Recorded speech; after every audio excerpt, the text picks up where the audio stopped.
Welcome to Motivational Humanity. You are not alone. Good morning, everyone.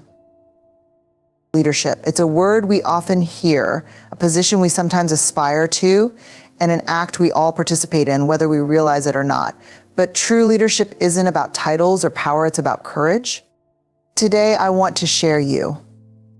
Courage begins with the willingness to be vulnerable. It's about showing up even when there are no guarantees of success and laying down the armor that protects us from being truly seen.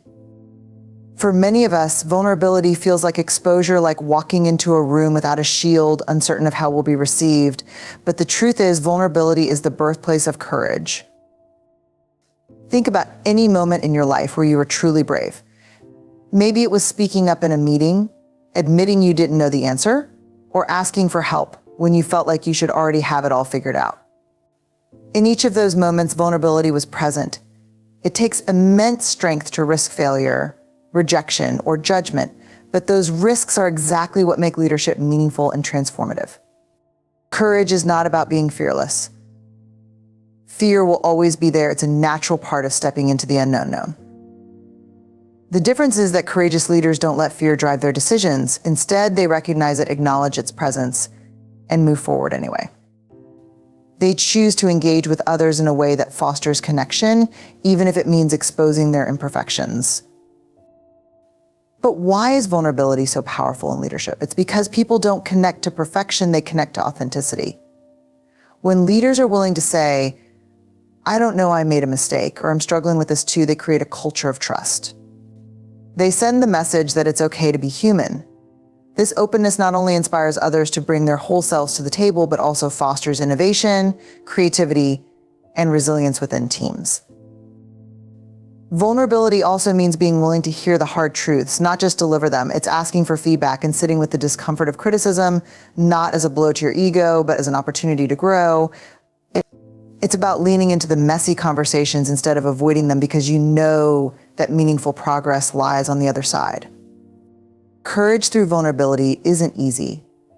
It requires practice, self-awareness, and the ability to embrace discomfort. But every time you choose to show up, even when it feels like the world is watching, you take one more step toward being the kind of leader who transforms not only themselves, but also the people and organizations around them. Vulnerability isn't a sign of weakness, it's the greatest measure of courage. When you lead with it, you inspire others to find their courage too. Clarity is one of the most profound acts of kindness in any relationship, whether professional or personal. It means providing people with the information, direction, and expectations they need to thrive. At first glance, clarity might seem like a small or simple thing, but it's often one of the most overlooked aspects of effective communication and leadership. And when clarity is absent, the impact can be deeply damaging. When we avoid being clear, whether it's because we're afraid of hurting someone's feelings, worried about being misunderstood, or simply uncomfortable with confrontation, we inadvertently create confusion and frustration. Ambiguity leads to assumptions, and assumptions can breed resentment. Without clear communication, people are left guessing, often filling in the blanks with worst-case scenarios or misaligned interpretations. What feels like sparing someone's feelings in the moment often creates more pain in the long run. Think about feedback, for instance. Giving someone vague or watered-down feedback might seem kinder because it avoids discomfort. You might tell a team member you're doing fine, even though their performance isn't meeting expectations. But what happens next? They continue working under the false belief that everything is okay, and when the gap between expectation and performance grows too wide, the eventual fallout is far worse than if you'd addressed the issue directly and constructively from the start. Clarity isn't just about the hard conversations, it's also about recognizing and celebrating what's going well. Being clear about what someone is doing right can empower them to keep going.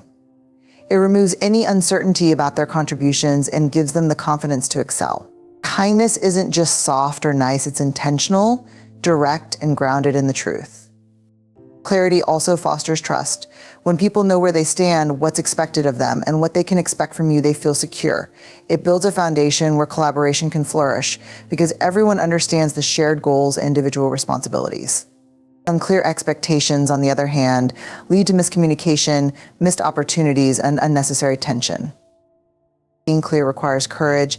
It means addressing uncomfortable truths, being direct in your communication, and being willing to risk momentary discomfort for long-term understanding and respect. It's not about being harsh or unkind. It's about approaching every interaction with honesty and empathy. Kindness doesn't mean sugarcoating reality. It means having the respect for others to tell them the truth in a way that is compassionate and constructive. In leadership, relationships, and life, clarity is a gift. It shows people that you value their time, their energy, and their trust. When you take the time to be clear, you avoid the pitfalls of miscommunication and pave the way for stronger, healthier connections. Being clear may feel uncomfortable in the moment, but in the long run, it's one of the kindest things you can do. Discomfort is an inevitable part of life, but for many of us, it's something we instinctively try to avoid. We shy away from difficult conversations, steer clear of challenges that push us to our limits, and stay within the boundaries of what feels safe and familiar. Yet the truth is, everything meaningful growth, innovation, connection, and resilience happens outside of our comfort zones. Embracing discomfort isn't just an act of courage, it's a necessary ingredient for progress. Discomfort signals that you're stepping into something new, something that requires more from you than you've given before. It's the feeling of entering uncharted territory, where the outcome is uncertain and failure is a possibility, but it's also where the potential for transformation lies. In every area of life, whether you're leading a team, navigating relationships, or pursuing personal growth, discomfort is a sign that you're stretching beyond what you thought was possible. Consider how discomfort shows up in leadership. Maybe it's addressing a team member's underperformance, knowing the conversation will be awkward and emotional. Perhaps it's presenting a bold new idea to stakeholders, risking rejection or criticism. It might even be acknowledging your own mistakes and taking responsibility for them in front of others. These moments are never easy, but they are essential. Discomfort forces us to confront what's holding us back, and in doing so, it clears the way for growth and deeper connection. Avoiding discomfort, on the other hand, has consequences. When we dodge difficult conversations, we let issues fester, creating tension and resentment over time. When we resist challenges, we deny ourselves the opportunity to grow and learn. When we stay silent out of fear, we miss out on shaping the changes we want to see. Avoidance may offer short-term relief, but it almost always leads to long-term regret. Embracing discomfort is a skill, one that requires practice and intentionality. It starts with shifting how we view it. Discomfort isn't a sign that something is wrong, it's a sign that something important is happening. It's a cue to lean in rather than pull back. When we stop fighting discomfort and start accepting it as part of the process, we become more resilient, adaptable, and courageous. There's also power in normalizing discomfort within teams and organizations. When leaders create a culture where discomfort is expected and embraced, it frees people to take risks, share ideas, and learn from failure. It fosters an environment where innovation thrives because people aren't afraid to challenge the status quo or propose unconventional solutions. Discomfort becomes a shared experience, not something to be feared or avoided, but something to be valued as a catalyst for change. This doesn't mean discomfort is easy or that we should seek it out recklessly. It's not about being reckless or pushing ourselves beyond what's healthy or sustainable.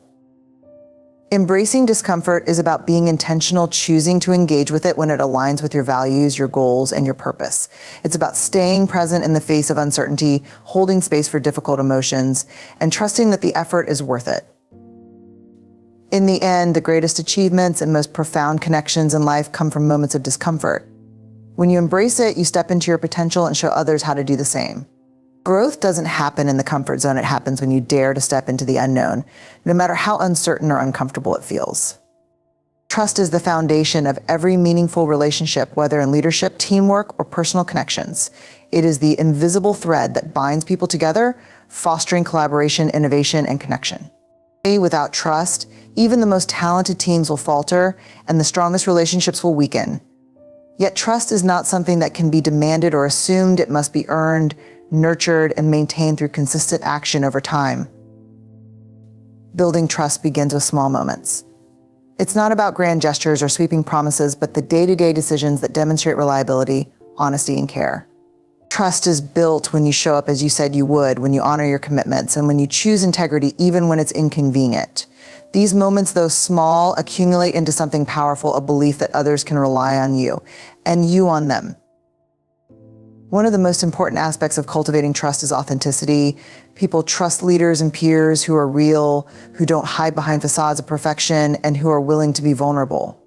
Authenticity is about aligning your words with your actions, being transparent about your intentions, and admitting when you're wrong. When people see that you're willing to own your mistakes and learn from them, it inspires respect and deepens their confidence in you. Another critical element of trust is consistency. Trust is not something that can be established in a single interaction. It requires repetition and reinforcement. People need to see that your behavior aligns with your values, not just once, but over time and across different situations. Inconsistency, saying one thing but doing another, or treating people differently based on circumstances, erode trust faster than almost anything else. Listening is also a cornerstone of trust. When people feel heard and understood, they're more likely to trust you. Listening goes beyond simply hearing someone's words. It involves actively engaging, asking questions, and empathizing with their perspective. It means putting aside distractions, being fully present, and validating their experiences without judgment. Listening demonstrates that you value their voice, which in turn strengthens the bond of trust. Trust is also cultivated through accountability. Taking responsibility for your actions, whether they result in success or failure, is a sign of integrity. It means owning up to mistakes without shifting blame and taking steps to make things right. Accountability doesn't just repair trust when it's been damaged, it also sets an example for others to follow, creating a culture where honesty and responsibility are valued. Cultivating trust often requires courage. It's not always easy to be vulnerable, consistent, or accountable, especially when the stakes are high or when the fear of rejection looms large. But trust cannot exist without courage. It takes bravery to be transparent about your intentions, to deliver hard truths with empathy, and to stay true to your values even when it's unpopular or difficult. Finally, trust must be reciprocal. It's not enough to ask others to trust you, you must also be willing to extend trust to them. This means giving people the benefit of the doubt, believing in their intentions, and empowering them to take ownership of their roles. When you show trust in others, it often inspires them to rise to the occasion and reciprocate that trust in you. Building and maintaining trust is an ongoing process. It's not a destination, but a journey that requires constant attention and care. Trust can take years to build, but only moments to break, which is why it's so essential to approach it with intention and humility. When trust is present, it creates an environment where people feel safe to take risks, share ideas, and collaborate openly. It allows relationships to flourish and empowers individuals and teams to achieve more together than they ever could alone. At its core, trust is a gift, one that must be earned and cherished. By cultivating trust through authenticity, consistency, listening, accountability, and reciprocity, you lay the foundation for deeper connections, stronger teams, and more meaningful leadership. Leading with empathy is one of the most transformative approaches to leadership because it places human connection at the center of decision-making. Empathy is the ability to understand and share the feelings of others, to see the world through their eyes, enter with their eyes, and to respond with compassion. However, true empathetic leadership is not about absorbing everyone else's challenges or losing sight of your own needs. It's about balancing care for others with the clarity and strength of healthy boundaries. Empathy begins with listening, not just hearing words, but truly understanding the emotions and experiences behind them. When leaders take the time to listen with intention, they send a powerful message: you matter. Your voice is heard. This kind of listening requires presence and patience. It means putting away distractions, resisting the urge to solve problems immediately, and focusing entirely on the person in front of you. By doing so, you create a space where people feel safe to express themselves honestly. Empathy also involves recognizing the humanity in every person. Each individual carries their own struggles, triumphs, fears, and hopes. Leading with empathy means acknowledging these realities and treating people as whole, complex beings rather than merely as roles or resources. It's about showing care not just when it's convenient, but also when it requires effort, checking in on a colleague who seems overwhelmed, supporting a team member through a personal crisis, or creating opportunities for people to share their perspectives. However, empathy without boundaries can quickly lead to burnout for leaders and teams alike. Without boundaries, empathy can turn into overcommitment, emotional exhaustion, or a blurring of professional roles. Healthy boundaries are essential because they allow leaders to support others without sacrificing their own well-being or the organization's goals. Boundaries are not walls, they are guidelines that help define what is acceptable and sustainable in relationships and work. Setting boundaries as a leader means being clear about your limits and expectations. It's about communicating what you can and cannot do, and doing so with respect and transparency. For example, while it's important to offer support to a team member going through a tough time, it's equally important to ensure that the team's responsibilities are still met. Boundaries might mean saying, I'm here to listen and help, but I also need to make sure we stay on track with this project. Let's figure out a solution together. Boundaries also allow leaders to model self-care, which is a critical but often overlooked aspect of leadership. When leaders neglect their own needs, whether it's rest, personal time, or mental health, they're not only jeopardizing their own effectiveness, but also setting an unhealthy example for their teams. Leading with empathy and boundaries means showing others that it's okay to prioritize well-being while still being committed to the work. Another key aspect of balancing empathy with boundaries is learning to separate others' emotions from your own. As a leader, you might feel deeply for someone's struggles, but it's not your responsibility to carry their burdens. Instead, your role is to support them in finding solutions and resources, empowering them to navigate challenges while maintaining your own emotional equilibrium. When empathy and boundaries work together, they create a culture of trust and respect. Empathy builds connection, fostering an environment where people feel valued and understood. Boundaries create clarity, ensuring that relationships and workflows remain healthy and productive. Together, they allow leaders to show care without losing focus, to support others without compromising their own resilience, and to nurture relationships that are both compassionate and sustainable. Leading with empathy and boundaries is not about choosing between being kind or being firm. It's about integrating the two. It's recognizing that care and structure are not opposites, but partners. When you lead this way, you demonstrate that it's possible to be both approachable and strong, understanding and decisive. This balance not only strengthens your leadership, but also inspires those around you to lead with both heart and purpose. Failure is one of the most misunderstood experiences in life and leadership. For many of us, it is something to be avoided at all costs, a mark of inadequacy, a source of shame, or a barrier to success. But in reality, failure is an inevitable part of growth, innovation, and progress. To lead effectively, we must shift our mindset about failure and create environments where it is not feared but embraced as an essential tool for learning and improvement. Normalizing failure begins with understanding its role in the process of growth. Every success story, every breakthrough, and every innovation is built on a foundation of failed attempts. Whether it's a scientist refining an experiment, an entrepreneur navigating setbacks, or a team rethinking a failed project, failure provides the information needed to adjust, improve, and try again. It's not the opposite of success, it's a step on the path toward it. For leaders, normalizing failure means actively dismantling the stigma that surrounds it. In many workplaces, failure is treated as a taboo subject, something to hide, deflect, or deny. This fear creates a culture of perfectionism, where people become risk-averse, creativity is stifled, and opportunities for growth are lost. When failure is seen as unacceptable, people spend more time covering up mistakes than learning from them. Leaders who normalize failure instead foster a culture where setbacks are viewed as valuable opportunities to gain insight and build resilience. Creating this kind of culture requires intentionality. Leaders must model vulnerability by openly sharing their own experiences with failure.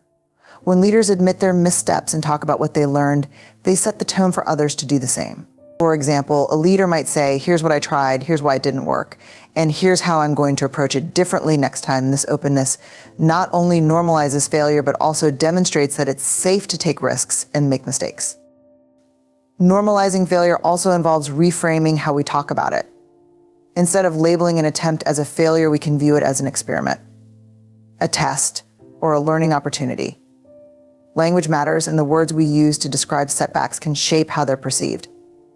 When leaders frame failure as a natural and necessary part of growth, it encourages people to approach challenges with curiosity and resilience rather than fear and avoidance. Another important aspect of normalizing failure is providing structured ways to learn from it. Failure without reflection is a missed opportunity. Leaders can create processes for debriefing after setbacks, asking questions like, what worked? What didn't?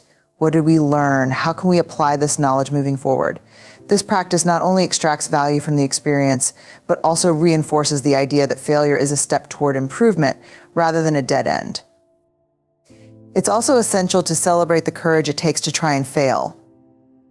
Risk-taking requires bravery, and when people step out of their comfort zones to pursue ambitious goals, they should be recognized for their efforts even if the results fall short. Celebrating the attempt rather than just the outcome sends a powerful message that growth and innovation are more important than perfection. However, normalizing failure does not mean ignoring accountability or lowering standards. It's not about accepting poor performance or repeating the same mistakes without learning. Instead, it's about creating an environment where people feel safe to take calculated risks, reflect on their experiences, and continuously improve. Accountability remains crucial, but it is framed as a tool for growth rather than punishment. When failure is normalized as a learning tool, it transforms how teams and organizations operate. People become more willing to share ideas, experiment with new approaches, and tackle complex challenges. Creativity flourishes because the fear of failure no longer holds people back. Resilience grows because setbacks are seen as temporary and surmountable. As leaders, our job is to create spaces where failure is not a source of shame, but a wellspring of growth.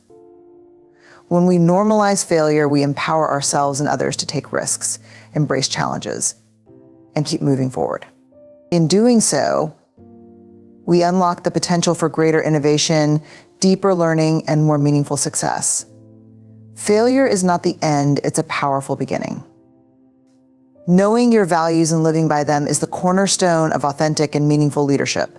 Values are the guiding principles that define who you are, what you stand for, and how you navigate the complexities of life and work. They serve as a compass, providing clarity and direction when faced with difficult decisions, competing priorities, or moments of uncertainty. When you lead with your values, you build trust, inspire others, and create alignment between your actions and your purpose. The first step in living by your values is identifying what they are. This may seem simple, but it requires deep introspection and honesty. Values are not what you think you should care about or what looks good on paper. They are the core beliefs that resonate deeply with you, that guide your decisions even when no one is watching. For some, it might be integrity, courage, or compassion. For others, it might be innovation, accountability, or justice. Identifying your values means stripping away societal expectations, cultural norms, and external pressures to uncover what truly matters to you. Once you've identified your values, the next step is to ensure they align with your actions. It's one thing to say you value honesty, for instance, but another to consistently practice it, especially when telling the truth might lead to discomfort or conflict. Living your values requires courage because it often means making difficult choices. It means standing up for what you believe, even when it's unpopular or inconvenient. It means choosing integrity over shortcuts and staying true to your principles, even when the path is hard.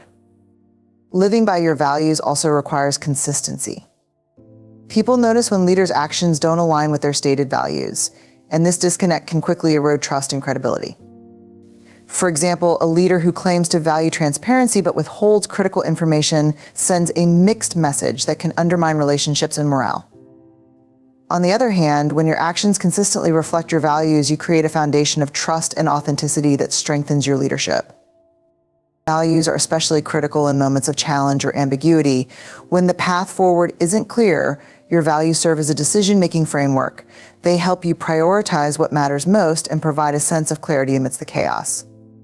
For instance, if one of your values is family, it might guide you to prioritize work-life balance even when professional demands are high. If you value justice, it might compel you to speak up when you witness inequality, even at personal or professional risk. Living your values doesn't just benefit you as a leader, it also sets an example for others. When people see you standing firmly in your principles, it inspires them to do the same. It creates a culture where values-driven decision-making is celebrated, where integrity is prioritized, and where people feel empowered to bring their authentic selves to work. In this way, your commitment to your values has a ripple effect, shaping the culture and dynamics of your team or organization. However, living by your values doesn't mean being rigid or inflexible. It's important to recognize that values can sometimes be in tension with one another. For example, you might value both innovation and stability, which can occasionally pull you in opposite directions.